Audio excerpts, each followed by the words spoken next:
একটি খাঁচায় দুটি ভালুক, এর মধ্যে একটি ভালুকের পেছনের বাঁ পায়ে ধরেছে পচন। ইতিমধ্যে বিচ্ছিন্ন হয়ে গেছে পায়ের অংশবিশেষ। যন্ত্রণায় ছটফট করছে প্রাণীটি।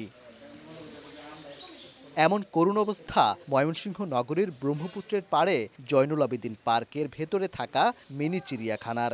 এখানে ভালুকের মতোই দশা প্রায় সব প্রাণীর।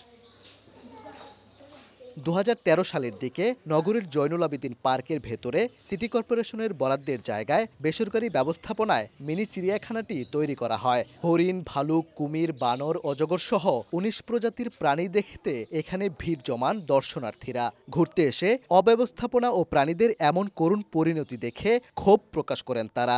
আমার বাচ্চা যখন আসছিল, সে বাচ্চাটা ভালুকটা অসুস্থ দেখে তার মন খারাপ হয়ে গেছে। ইভেন যারা দর্শনার্থী আসছে সবার মন খারাপ হচ্ছে। ম্যানেজমেন্টের কিছু গাফিলতি আছে। এই যে পশুটা অসুস্থ, এর সুস্থ চিকিৎসা হচ্ছে কিনা এটা আমার সন্দেহ আছে। কষ্ট লাগে যে পশু পাখি এগুলো অসুস্থ, খারাপ লাগে দেখতে। এখানে না আছে গাছ, না আছে ছায়া, না আছে মানে অন্য কোনো সঙ্গ।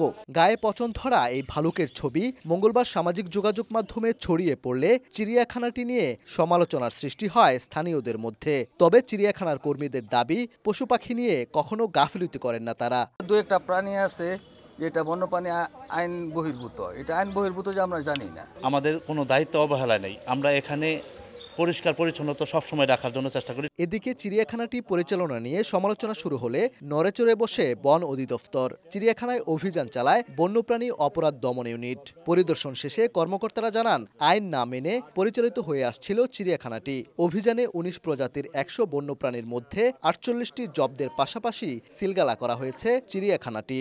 এটা অবৈধ। আমাদের যে বন্যপ্রাণী সংরক্ষণ এবং নিরাপত্তা আইন অনুযায়ী এইভাবে দেশীয় প্রজাতির প্রাণীগুলো খাঁচায় বন্দি করে রেখে প্রদর্শন করা আইন পরিপন্থী। এখানে জব্দকৃত বন্যপ্রাণীগুলো আমরা নিয়ে যাচ্ছি, যেগুলো চিকিৎসার জন্য রেখে যাওয়া হচ্ছে সেগুলো আমাদের জব্দকৃত। কোনো দর্শনার্থী প্রবেশ আজকে থেকে এখানে টোটালি নিষেধ। এদিকে যে অসুস্থ ভালুককে নিয়ে এত তোলপাড়, সেই প্রাণীকে চিকিৎসা দিতে এই অসুস্থ পরিবেশের চিড়িয়াখানাটিতেই রেখে গেছে বন্যপ্রাণী অপরাধ দমন ইউনিট।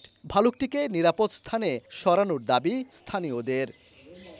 ওবায়দুল হক, সময় সংবাদ, ময়মনসিংহ।